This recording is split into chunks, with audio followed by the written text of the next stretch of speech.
Welcome back to the Law Show, brought to you by the firm of Kerrigan, Estes, Rankin, McLeod, and Thompson. I'm Randy Thompson. You know, doing personal injury work, we see a lot of different types of cases. We see cases that involve boat accidents. We see car accidents, obviously. We see trip and falls and slip and falls. We see product liability claims, medical malpractice claims. One of the claims that we see, one of the categories of claims that we see are bicycle accidents, bicycles getting injured when they interact with cars. So, number one, did you know that Florida has a March bicycle month? So, March in Florida is bicycle month. And there are a number of rules and a number of regulations that apply to bicyclists, not motorcyclists, bicyclists. And these cyclists oftentimes get injured when they interact with vehicles. So I want to talk a little bit to you this morning about the bicycle laws that apply in the state of Florida. For those of you who are statute nuts and who like to read the Florida statutes, you can find most of the rules involving bicycles at Florida statutes 316.2065. Florida statute 316.2065. I want to talk to you about some of those highlights, some of the main points of that statute and the laws, and then how they interact with what cars do and what cars are required to do. First of all, first and foremost, bicyclists have all of the rights and all of the duties applicable to the driver of any other vehicle on the road. Well, what does that mean? That means that if you're on a bicycle and you're on the road, you are supposed to ride with the flow of traffic. You are supposed to obey all traffic signals, stop signs, stop lights, green lights, and you are to exercise all of the requirements that a motorist would exercise. Keep a lookout for objects. Be aware of your surroundings. Don't operate your bicycle negligently. A bicycle rider may not ride more than the bike is designed for. In other words, if your bike only has one seat on it, you're not supposed to put another person on the bicycle. You can't ride on the handlebars like we did as kids.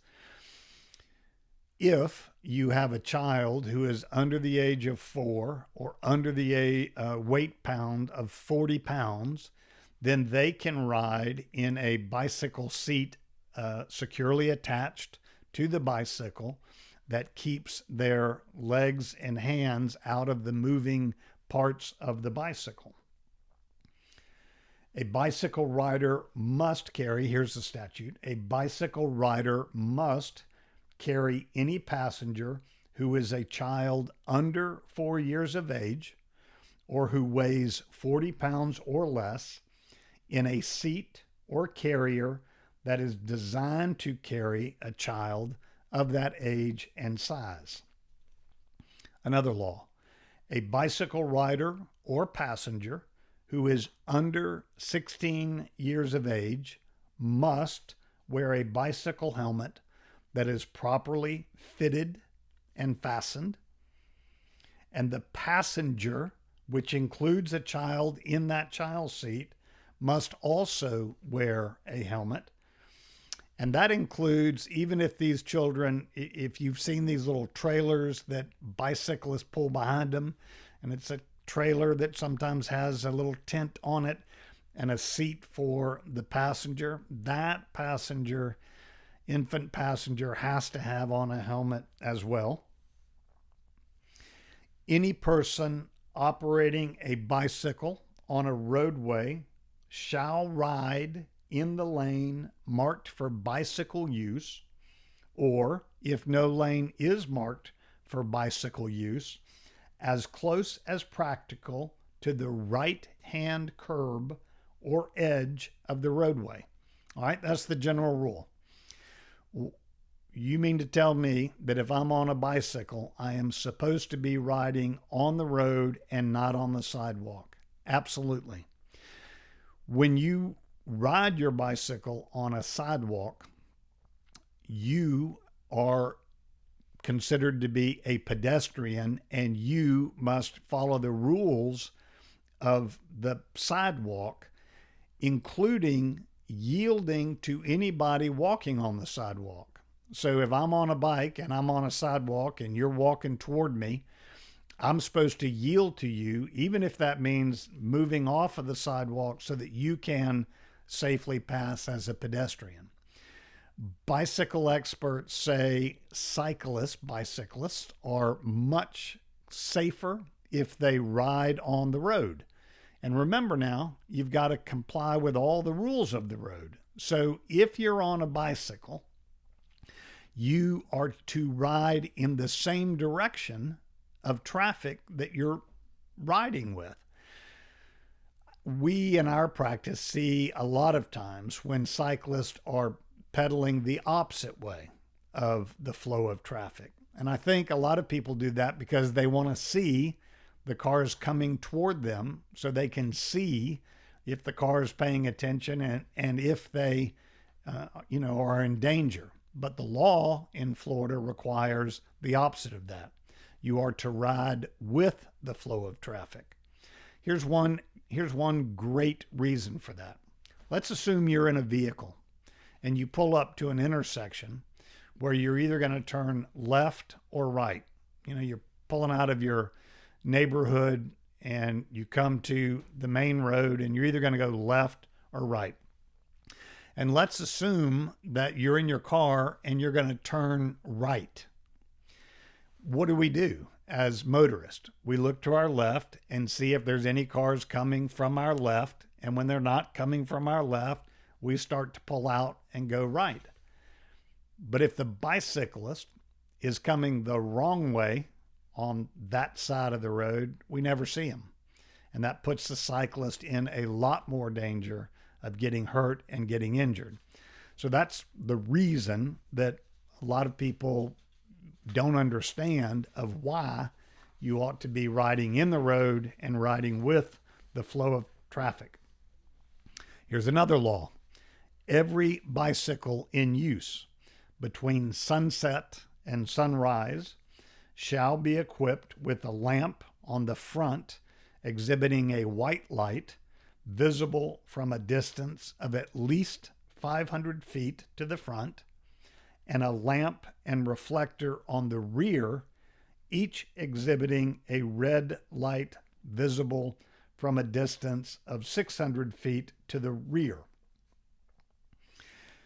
So those are some of the laws that apply to bicycle use in Florida. What are the laws that apply to motor vehicles when they encounter bicyclists? This is something that a lot of motorists don't either understand or don't appreciate or don't follow. If you're in a car and you are attempting to pass a bicycle that is riding on the road, you are required to give that cyclist at least 3 feet width when you're passing. I spend a lot of time on bicycles. I spend a lot of time riding up and down the roads here in Pensacola and around Northwest Florida. You would be amazed at how many people violate that rule. So if I'm riding down the road and if a motorist is coming up behind me, and if that motorist doesn't give me that 3 feet space and just scares me and drives on past, well, do I have a claim against that motorist? No, because I wasn't physically injured. I wasn't harmed. But if that motorist, because of their mirror hits me or knocks me off and knocks me down to the ground, do I have a claim against that motorist? Absolutely, I do. Well, how are you going to find him? A lot of bikes these days have GoPros or cameras that record, and we can identify the license tag and capture the owner of the car and capture who the insurance carrier is for it through the Department of Highway Safety and Motor Vehicles. And we can be found. The other day I was riding down the road and a large school bus came by and certainly did not give me 3 feet of space. I got off my bike. I called the school board. I talked to the bus director operations. I told them where the bus was and what time it was. And all of that information goes to alerting the driver of that bus to, hey, people are watching you. People are paying attention. Be aware of your surroundings. The other thing I would say about motorists interacting with bicyclists is I probably have thousands of cars pass me on the roadside and I never have any issue at all. But every now and then, somebody, they're having a bad day or they're just aggravated, honks for the purpose of trying to scare you, yells at you, screams at you, cuts you off on purpose. The best thing you can do if you're a cyclist is to not escalate the situation. The best thing you can do is to just be aware that not everybody's like that. Don't escalate it. Don't get in a road rage incident with the vehicle because you're on a bike exposed and you're going to lose that rage and it's not going to do anything to help you. So as a cyclist, we try to be very aware of our surroundings and we try to alert the motorist that we're there, that we're going to turn left, that we're going to turn right, that we are stopping for a stoplight or a stop sign. So have a little common courtesy, be aware of your surroundings, be generous and courteous to bicyclists who are trying to enjoy the day and getting some exercise, and hopefully nobody gets hurt and nobody gets injured. Unfortunately, though, as a plaintiff's lawyer, we see a lot of injuries and we have to deal with those injuries and help the people who have been injured by them. Our firm is Kerrigan Estes, Rankin, McLeod, and Thompson. I would encourage you to go onto our website, kerrigan.com, and look at our information that's there. We have a lot of helpful information about the laws in Florida, about the attorneys who are with this law firm, the areas of law that we practice in. And of course, you can always call us or email us, and we'll be glad to try to answer your questions and help you, hopefully, if you've been injured through the fault of someone else. Kerrigan Estes, Rankin, McLeod, and Thompson. Those are the 5 attorneys in this firm. Those are the people who will help you if you call and ask for our help. And we'll be glad to sit down and talk to you about any potential claim you have. We thank you for watching. We'll be right back after this brief commercial break.